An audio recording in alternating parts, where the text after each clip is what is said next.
Mesdames et messieurs, bonjour et bienvenue à ce troisième épisode de ma série sur la conception de circuits imprimés. Si vous n'avez pas vu les épisodes précédents, je vous conseille d'aller voir. Cette série est sponsorisée par PCBWay, alors merci beaucoup à eux. Ils offrent des services de fabrication de circuits imprimés, même de design de circuits imprimés, et allez voir le lien dans la description si vous voulez avoir un rabais sur votre première commande. Aujourd'hui, dans la vidéo, on va faire notre disposition de circuit, aussi appelé schéma de montage ou en anglais PCB layout. On va dire à l'ordinateur exactement les pièces où est-ce qu'elles vont être placées sur notre circuit. On va tout brancher ensemble. Ensuite, je vais vous montrer comment exporter les fichiers et comment commander un circuit imprimé. Juste avant, deux petites corrections par rapport à la vidéo précédente. Si vous vous souvenez bien, dans la dernière vidéo, j'avais dit ici que notre alimentation, ça serait VCC, mais j'avais mis un petit texte qui disait que ça serait mieux à la place de mettre un symbole 3 volts puisque la batterie fournit 3 volts. Mais aussi, il y a quelqu'un dans les commentaires qui m'a dit que mon VCC, je pourrais tout simplement le déplacer de l'autre côté de l'interrupteur puisque le VCC, ça représente l'alimentation de mon microcontrôleur. Donc ici, je vais avoir un 3 volts et ici, je vais avoir un VCC.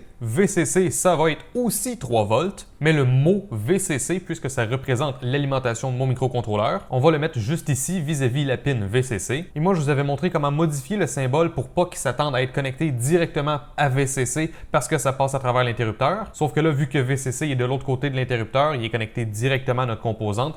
Donc, finalement, on n'aurait pas eu besoin de modifier ce symbole-là, sauf qu'au moins, en vous ayant montré comment faire ça, vous savez maintenant comment modifier un symbole. Donc, on va placer un symbole de type Power. On va cliquer ici. Si j'écris 3 volts, on voit que 3 volts tout court, ça n'existe pas. Donc, rapidement, on va créer un symbole. On va aller dans la librairie des symboles. On va cliquer sur 3 volts. On va prendre par exemple 3 volts 3. On va faire dupliquer le symbole. Ça nous crée un symbole. Je change mon petit texte ici. J'écris tout simplement 3 volts. Je double-clique sur ma pin ici. J'écris que la pin, c'est tout simplement 3 volts. Ensuite, je double-clique n'importe où dans le vide. Puis dans la description, je vais dire que c'est 3 volts. Et je vais aussi modifier l'alias. Je clique ici, je fais éditer. Puis encore une fois, on va dire que c'est juste 3 volts.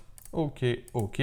Là, pour se simplifier la tâche, je vais juste exporter le symbole au lieu de l'enregistrer dans les librairies. Ça va être un petit peu plus rapide pour la vidéo. Donc, on va aller dans lib et ça va s'appeler 3volt.lib. On va faire enregistrer. On peut quitter ça.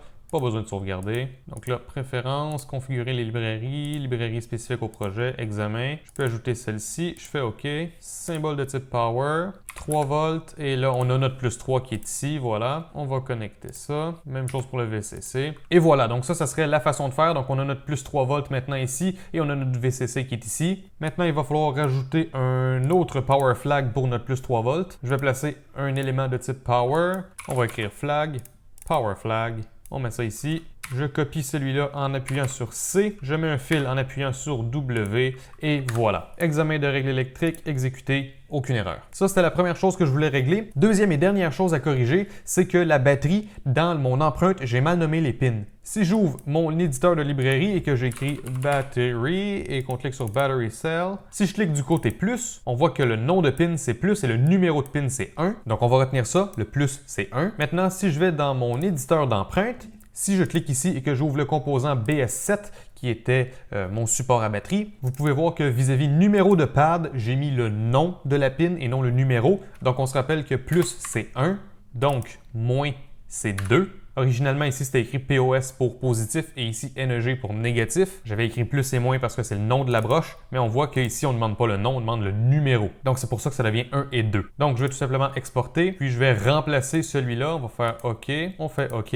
On peut quitter. Ça, pas besoin de sauvegarder. Alors maintenant, juste pour vérifier, je vais cliquer ici 2 fois. Je vais cliquer sur Empreinte, Examen d'empreinte et je devrais avoir 1 et 2. Voilà, ça a fonctionné. Donc, on peut quitter ça. Si vous voulez, on peut faire un dernier examen de règle électrique. On n'a aucun problème. On sauvegarde. Donc maintenant qu'on a fait ces deux correctifs, on est prêt à vraiment sauter dans le sujet de la vidéo d'aujourd'hui. Ce qu'on va faire, c'est que maintenant on va partir de notre circuit schématique pour faire notre circuit de montage. Donc on va faire Outils, mise à jour du PCB à partir du schéma. On fait OK, ça va ouvrir PCB New. Là, ça nous dit tout ce qui va changer. Donc symbole 1, D1, ça nous dit c'est quoi l'empreinte. Ça c'est bon. Ensuite U1, ça nous dit c'est quoi l'empreinte. BZ1, encore une fois, vous voyez le principe. Donc ça, c'est une façon rapide de réviser si on a les bonnes empreintes pour nos bons symboles. On voit qu'il n'y a aucune erreur. On va faire mise à jour PCB. On voit que tout s'est branché. Et encore une fois, on voit qu'il n'y a aucune erreur et on n'a même aucune alerte. On va donc faire fermer. Et maintenant, on a toutes nos composantes ici. Donc, on va cliquer là. Et premièrement, on va remplir notre cartouche. Donc, on va cliquer sur le bouton en haut ici. Ajustage de la feuille de dessin. On va prendre la date d'aujourd'hui. On va dire que c'est version 1.0. Le titre Beeper, tutoriel.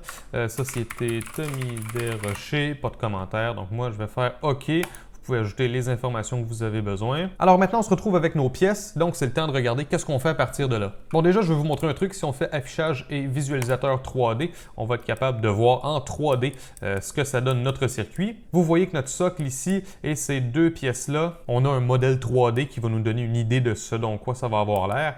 Mais pour notre batterie, notre buzzer et notre switch, on n'a pas le modèle 3D, on a juste l'empreinte. Mais ça nous donne quand même une idée de comment le circuit est disposé. Donc on va quitter ça pour l'instant, mais on va y revenir plus tard. Là, il faut trouver la façon la plus efficace d'organiser nos pièces pour que tout se branche ensemble facilement. Et vous voyez nos petites lignes blanches un peu partout, ça indique qu'est-ce qui doit être branché où. Et juste rapidement, si je prends un fil et que je me mets ici, vous voyez que maintenant mon fil, ça me dit il faut que tu le branches là, il faut aussi que tu te branches là et que tu te branches là. Donc c'est pour ça que c'est pratique de partir d'un circuit schématique, c'est que maintenant, j'ai pas à réfléchir qu'est-ce qui se branche où. Le logiciel me dit quoi brancher où. Pour l'instant, on va faire annuler. Déjà, je pense que ce qui serait bien, c'est que notre support à batterie soit sur le dessous du circuit et que le reste soit sur le dessus. Donc, on va faire clic droit, changer de côté. Vous voyez, ça a changé de couleur. Nos textes sont maintenant rendus à l'envers. Alors, cette pièce-là, elle est sous le circuit. Donc, je vais mettre ma souris vis-à-vis. Je vais faire M pour déplacer ça. Donc, je vais mettre ça juste ici. Ensuite, disons, cette composante-là, on la met là. Cette composante-là, on la met là. Je fais n'importe quoi pour l'instant, juste pour vous montrer que maintenant, si je fais affichage et visualisateur 3D, si je descends comme ça, on voit que maintenant, effectivement, mon support à batterie, il est en dessous et le reste est sur le dessus. Quand on fait un circuit imprimé, soit qu'on va essayer de le faire le plus petit possible ou sinon, peut-être qu'on va déjà savoir une grandeur fixe qu'on doit respecter. Nous, aujourd'hui, on va faire ça le plus petit possible, mais sans se casser la tête. Donc, on va faire ça le plus petit possible, mais sans que ça devienne trop compliqué. Notre circuit, lorsqu'il va être fabriqué à l'usine, ça va être une CNC qui va venir couper les contours du circuit. Et pour déterminer ça, on va utiliser la couche qui s'appelle Edge Cut. Ça, c'est notre couche de découpe. Sauf que, bien sûr, la CNC à l'usine, elle a certaines tolérances. C'est-à-dire qu'elle n'est pas précise à 100%. Et ça, sur le site de PCBWay, c'est écrit dans la section Capabilities. Et on voit que pour la CNC, pour notre contour de PCB, il faut qu'on mette une tolérance de plus ou moins 0.2 mm et pour le V-scoring, plus ou moins 0.5 mm. Moi, juste pour être sûr, je vous suggère qu'on mette plus ou moins 0.5 mm. Mais je vous conseille de jeter un coup d'œil à cette page-là. C'est quand même très intéressant. On va savoir, entre autres, c'est quoi les traces les plus minces qu'on peut faire. On va savoir aussi c'est quoi les trous qu'on peut faire qui sont les plus petits, les plus gros. Il y a beaucoup de choses ici qui sont très importantes à savoir pour être certain que PCBWay sont capables de manufacturer le circuit. Donc, à la place de tout de suite faire Edge Cuts, moi, je propose qu'on fasse un Echo 1 User qui est une couche de l'utilisateur. C'est pas une couche qui va être utilisée par l'usine ou quoi que ce soit, c'est vraiment une couche qui est pour nous. On va se prendre un cercle et là, on va faire quelque chose, bon, disons comme ça pour commencer. Je clique dessus, je fais M pour déplacer. Si on fait quelque chose comme ça, et là on est capable de rapetisser, agrandir. Maintenant, ce qu'il faut considérer, c'est que, par exemple, mon interrupteur ici, vous voyez, j'ai plusieurs pads, donc ça, c'est des trucs qu'il va devoir souder, ça, il faut que ce soit sur le circuit, mais la partie interrupteur ici, elle n'a pas du tout besoin d'être sur le circuit, ça peut être à côté. Donc, si on imagine un instant que la ligne verte, c'est la fin du circuit, ce serait pas grave que ma switch, elle soit genre comme ça, parce que tout ça, ce serait sur le circuit, mais ça n'a pas besoin de l'être. Moi, puisque j'ai déjà créé ce circuit-là, je vais prendre la même grandeur que j'avais pris originalement. Donc, si je clique ici, moi, je sais déjà que c'est 14,68 mm pour le rayon.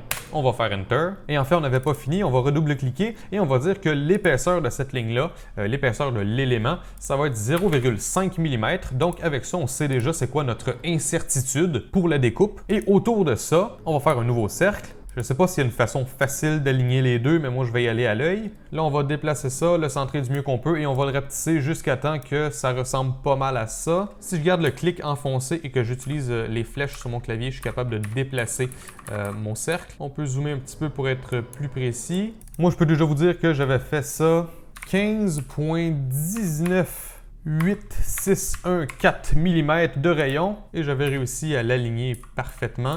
Donc encore une fois, s'il y a moyen d'aligner ça là, vraiment précisément, j'aimerais savoir. Ah, ça apparemment, c'était pas juste 14,68, c'était 14,6796 3,8. Notre grille, on peut aller la mettre un petit peu plus précise comme ça. Voilà, tant qu'à moi, ça semble pas mal bon.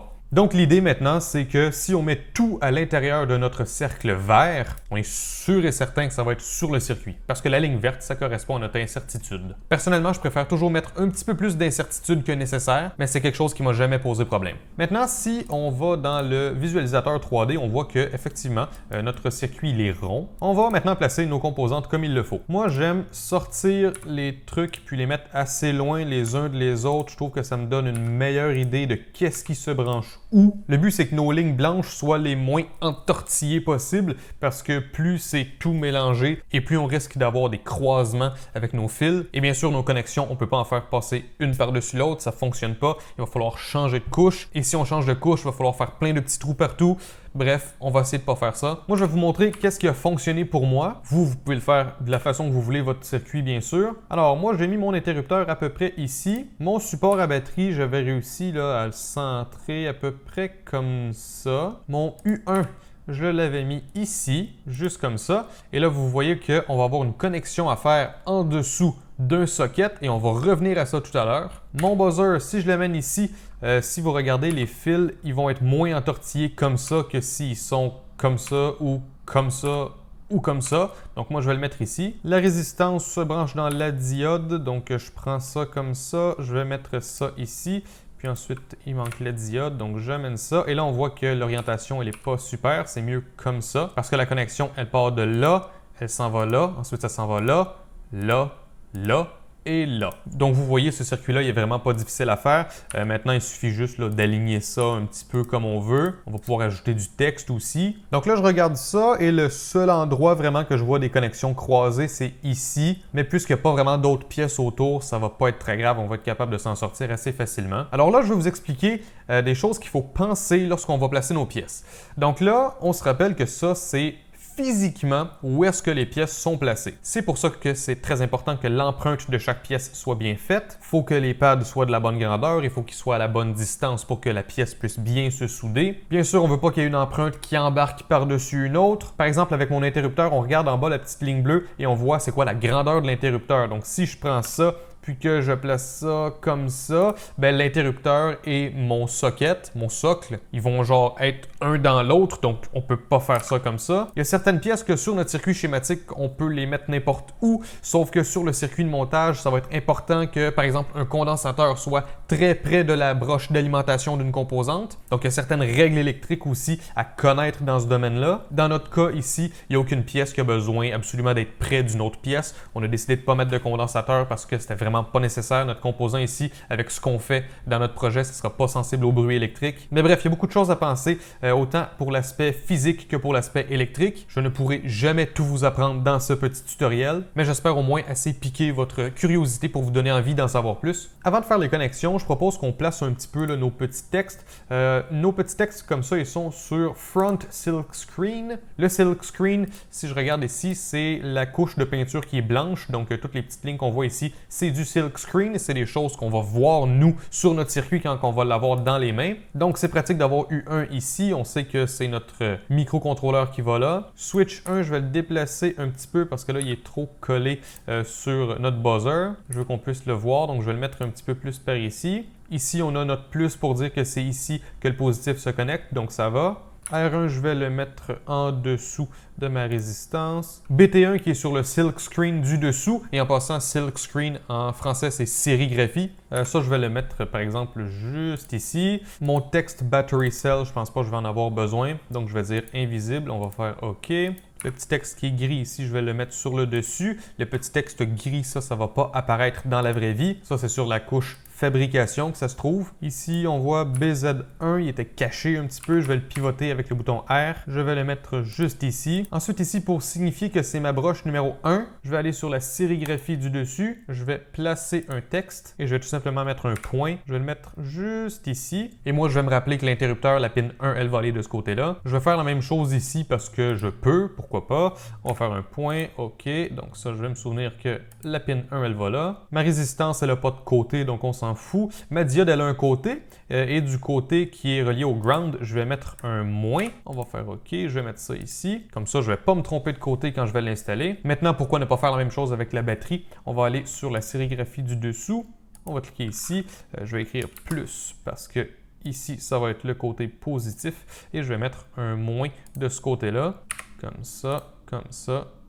Et voilà. Sur le dessous, encore une fois, j'ai envie d'ajouter le nom du circuit. Circuit beeper. Sérigraphie du dessous. Largeur, je vais mettre 0.8 et hauteur aussi, je vais mettre 0.8 et mon épaisseur, je vais mettre 0.2. Ça fait que mon texte est un petit peu plus petit. Je vais mettre ça ici. Vous voyez que c'est à l'envers parce que c'est sur le dessous. Et maintenant sur le dessus, donc je vais cliquer sur sérigraphie du dessus. Je vais me mettre un autre texte, Tommy Desrochers, www.td112pro.com. Et je mets ça ici. Si je regarde le visualisateur 3D, là on voit que j'ai mon moins ici, j'ai mon petit point ici pour la pin 1, j'ai mon petit point ici pour la pin 1, j'ai mon plus ici pour mon buzzer, j'ai ici mon texte, Tommy Desrochers, td112pro.com, j'ai mon petit texte pour le buzzer 1, D1, R1, switch 1, U1. Si je regarde en dessous, circuit beeper, on voit que c'est BT1 pour la batterie, on voit mon plus ici et on voit le moins qui est là. Et là, tantôt, je vous parlais du placement des composantes et je vais vous parler du fait qu'on va avoir une broche ici au milieu de notre socle. Le socle que j'ai choisi sur DigiKey dans ma liste de pièces, il a un trou au milieu comme celui-ci, mais est un petit peu plus petit. Mais avec la pointe de mon fer à souder qui est quand même fine, j'arrive à mettre le fer à souder au milieu ici pour aller souder ma broche. Et là, vous vous dites peut-être que, pourquoi ne pas souder le support à batterie avant, puis ensuite souder le socle? Le problème, c'est que si on regarde en dessous, on voit que notre support à batterie fait tout ça ici, et ces pattes-là ici vont être impossibles à atteindre, et celles-là vont être difficiles à souder. Donc, c'est plus simple de souder ça en premier, puis ensuite venir mettre notre support à batterie qu'on soude par le dessus. Si ça vous inquiète un peu de devoir faire ça, ou si votre socle, le centre n'est pas assez gros, ou si votre fer à souder, la pointe elle est un petit peu plus grosse, une solution qui serait simple, c'est juste de faire tourner un petit peu le support à batterie parce que ce rond-là, il va se rendre jusqu'ici et celui-là, il va se rendre jusque-là et vous n'aurez pas à souder à travers votre socle et ça devrait régler là, tous les problèmes à ce niveau-là. Moi, j'ai décidé de le faire comme ça justement pour mettre un petit défi pour montrer qu'il y a des circuits qui parfois vont avoir des trucs qui sont plus difficiles à souder. Donc, si vous voulez un petit défi, essayez de le faire comme ça et assurez-vous que votre socle, le milieu est assez gros et que votre fer à souder, la pointe, elle est assez fine. Mais sinon, faites tourner un petit peu le support à batterie en dessous et assurez-vous bien sûr que les trous n'occasionnent pas de problème ailleurs. Bien sûr, le texte, on pourrait le repositionner un petit peu, mais c'est pas trop grave pour l'exemple. Maintenant qu'on a fait tout ça, je vous propose qu'on connecte toutes les composantes ensemble. Là, je vous ai déjà montré comment mettre tous les textes et tout. Normalement, c'est peut-être quelque chose qu'on ferait en dernier, mais vu qu'il n'y avait pas grand-chose et que c'est assez facile, je me suis dit qu'on allait s'occuper du côté organisation en premier. Puis maintenant, on est prêt à brancher. Donc, on va aller sur cuivre dessus. On va prendre un fil ici et on va commencer. Donc déjà, moi, je vous conseille de sauvegarder parce que c'est pas parce qu'on commence à brancher tout ça qu'on va le brancher comme il faut du premier coup. Peut-être qu'on va tout brancher ensemble, puis après ça, on va regarder puis on va se dire peut-être que j'aurais pu faire ça comme ça et ça comme ça et ça comme ça. Et là, on recommence au complet tous nos branchements. Puisque vous allez regarder ce que je fais, ça devrait pas être très compliqué. On va commencer par brancher ça ici puisque c'est deux pins qui sont assez proches. Et vous voyez que ici, j'y vais en angle parce qu'en général, on va pas vouloir que nos pads ils soient connectés à la diagonale. On va vouloir que ça arrive à un angle assez droit comme ça. Donc vous voyez, je courbe avant d'entrer dans mon pad. Maintenant, je vois que le 3.3 volts, il y a vraiment rien qui est dans les jambes là. C'est pas très compliqué. Donc on va y aller tout simplement comme ça. Ça ici, assez facile aussi. Ensuite, on voit que ça se branche dans la pin 7. Donc on branche ça comme ça. Puisque c'est un cercle, j'ai pas vraiment besoin de changer l'angle de ma trace. Et ensuite, si je regarde 6, ça se branche ici. Alors vous voyez ici, le logiciel a corrigé lui-même mon angle pour que ça entre dans le pad bien droit. 90 degrés ici et 90 degrés de l'autre côté. Et là, tout ce qui est ground, je ne l'ai pas connecté et j'ai fait exprès. Avant qu'on parle de ça, je veux juste vous montrer encore une fois visualisateur 3D. Vous voyez vos traces, ça part d'ici, ça va jusque là, voilà. Donc on voit ce que ça donne comme ça et on voit qu'on n'a pas de traces en dessous. Là, en ce moment, si on regarde notre circuit, tout ça ici, là, c'est pas du cuivre. Le seul endroit qui va avoir du cuivre, ça va être sur nos traces. Ce qu'on va faire, en fait, c'est qu'on va dire que tout le circuit, ça va être du cuivre. Et pour séparer nos traces du reste du cuivre, on va creuser un petit trou sur le côté et on va avoir des traces en cuivre qui vont être isolées du reste du cuivre. Et en fait, tout le reste du cuivre, on va le relier au ground. Dépendamment du type de projet, des fois, on va avoir une couche au complet, ça va être par exemple du 5 volts. Ensuite, on va avoir une couche que c'est du ground. Nous, on va y aller avec une couche de ground sur le dessus et aussi sur le dessous. Et ça fait que finalement, tous nos grounds qu'on n'a pas branchés manuellement, ils vont se brancher au complet tout seuls. parce que tout le cuivre va devenir un ground, sauf nos traces qui vont être isolées. Donc je vous montre comment faire ça. On pourrait faire des zones super précises, genre tout ça ici, ça pourrait être du 3 volts, tout le reste, ça pourrait être du ground, sauf que nous, c'est pas compliqué, le dessus et le dessous, c'est du ground au complet. Donc je clique, on va aller sur le dessus, on va dire que c'est du ground, on va faire OK, et là, on va tracer notre circuit. C'est pas obligé d'être droit, sauf que bon, moi je préfère quand c'est le plus droit possible. On va faire ça comme ça, clic droit, fermé. Et là, on voit que tout ça, ça s'est rempli et on voit que ça a isolé nos traces. Et vous voyez, ici, on avait un ground, c'est connecté au reste du cuivre. Même chose pour ce ground-là. Il s'est connecté au reste du cuivre et c'est la même chose ici. Donc, c'est pour ça qu'on ne les a pas branchés manuellement. Il y a certaines situations où on voudrait le brancher manuellement, même si on met une couche de cuivre au complet. Et la raison pour faire ça, ce serait si on a énormément de fils partout, peut-être que ça va faire que même si toute notre couche au complet, c'est du cuivre, peut-être qu'il va tellement être coupé par les fils que ça va faire que le ground il va avoir un chemin super long pour se rendre aux autres grounds. Donc, si vous avez un circuit super complexe, c'est peut-être une bonne idée de relier vos grounds ensemble, même si vous mettez une couche ground au complet. Bref, là, on a fait le dessus. On va faire la même chose pour le dessous. Donc, je vais cliquer ici. Je vais dire que c'est sur le dessous. Bottom copper. On va prendre un ground. On fait OK. Puis là, bref, je vais faire ça rapidement. Là.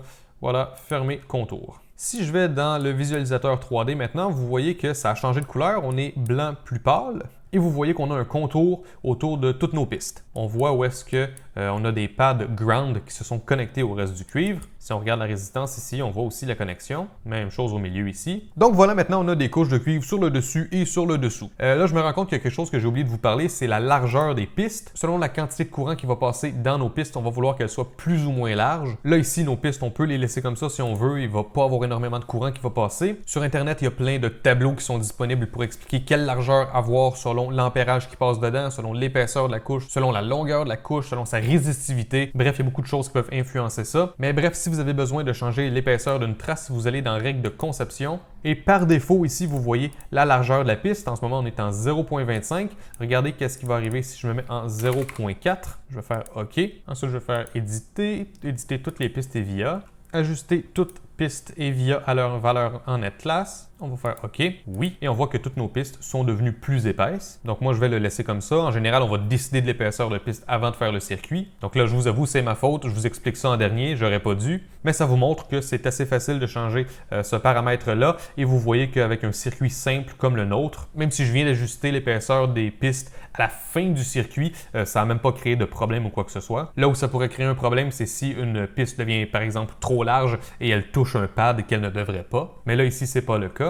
Mais dans la règle de conception où est-ce qu'on était tantôt, on peut voir que pour n'importe quel net, un net, c'est par exemple notre net 3 volts qui se connecte de la switch à la batterie. On a le net, par exemple, ici qui connecte notre microcontrôleur à notre buzzer. Bref, chaque net peut avoir ses propres caractéristiques à lui. Donc ça, c'est quand même important à savoir aussi. Et aussi, je précise qu'en tout temps, vous pouvez aller modifier des choses dans votre circuit schématique. Ensuite, vous faites Outils et vous mettez à jour. Puis, ça va ajouter les nouvelles pièces et les nouvelles connexions dans votre schéma de montage. Très, très, très pratique. Donc là, en principe, on a fini. Cette couche-là, elle a l'air bien. Si je regarde en dessous, ça a l'air bien aussi. Si on ne veut pas voir notre couche de remplissage, on peut cliquer ici. Puis, ça va nous montrer juste nos connexions. Si on veut voir nos connexions avec leur petit isolement autour, on peut voir ça comme ça. Moi, je préfère cliquer au milieu ici.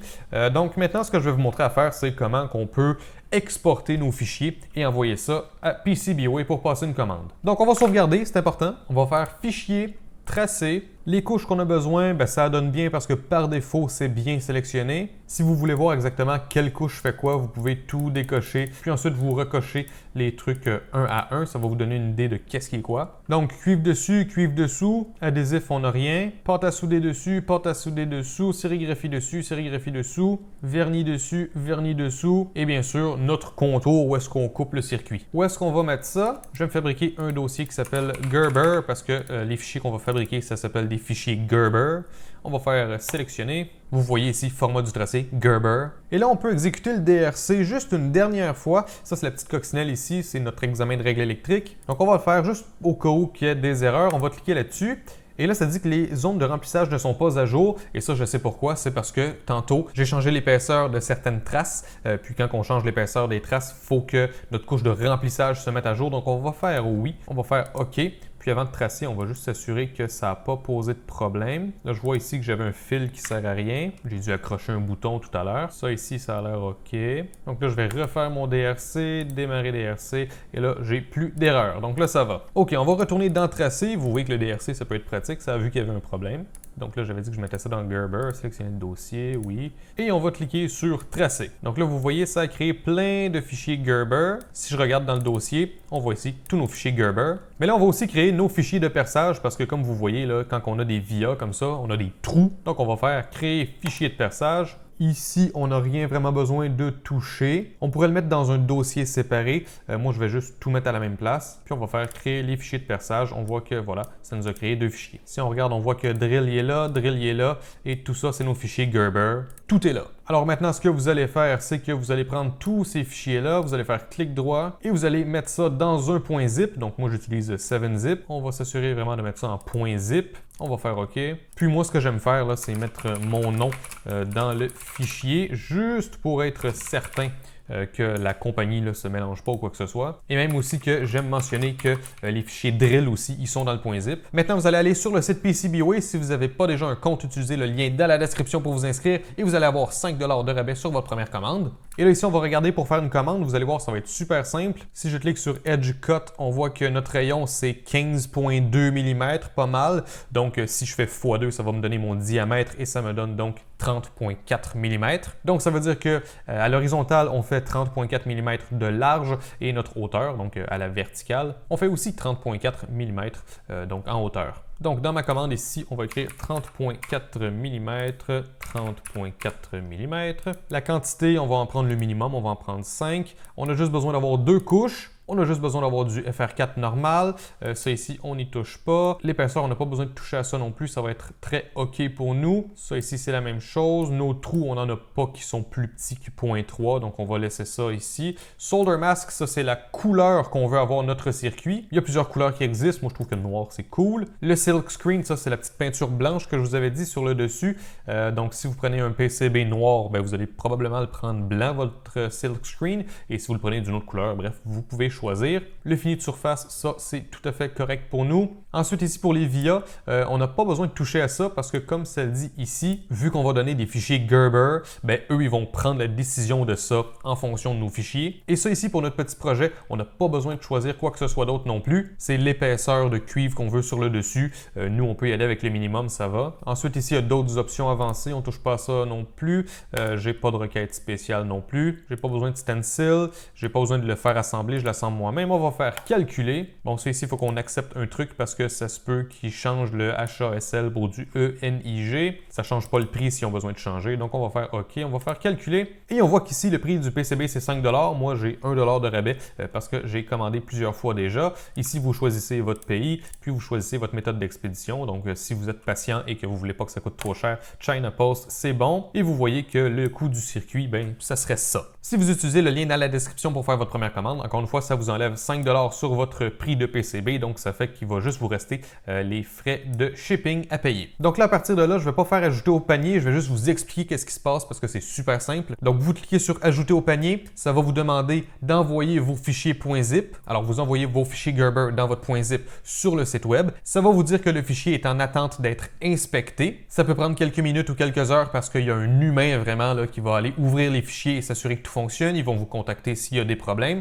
S'il y a des trucs mineurs, je pense qu'ils peuvent peut-être faire les corrections pour vous. Une fois que ça a été inspecté, que ça a été validé, c'est là qu'ils vont vous demander de payer. Donc, vous payez comme n'importe quel magasin en ligne. Et là, vous allez être capable de suivre étape par étape la fabrication de votre circuit imprimé. Donc, s'ils ont commencé à faire les trous, ça va vous le dire. S'ils ont commencé à etcher le cuivre, ça va vous le dire aussi. Donc, vous allez vraiment être capable de voir là, étape par étape pendant qu'ils sont en train de fabriquer le circuit. Puis ensuite, ben voilà, ils vous envoient. Et quelques jours ou quelques semaines plus tard, si vous utilisez China Post, vous allez recevoir votre circuit imprimé et vous allez être prêt à faire la soudure. Et c'est de ça qu'on va parler dans la prochaine vidéo. Donc, beaucoup d'informations. Ça va probablement être une vidéo super longue ça aussi. J'espère que vous aimez cette série jusqu'à présent. J'y mets beaucoup d'efforts. J'espère que ça va être utile pour vous. Si vous aimez ces vidéos, n'hésitez pas à laisser un j'aime et à commenter. Et n'hésitez pas à me rejoindre sur tous les réseaux sociaux, YouTube, Facebook, Twitter et Instagram. Et moi, je vous revois une prochaine fois dans une vidéo.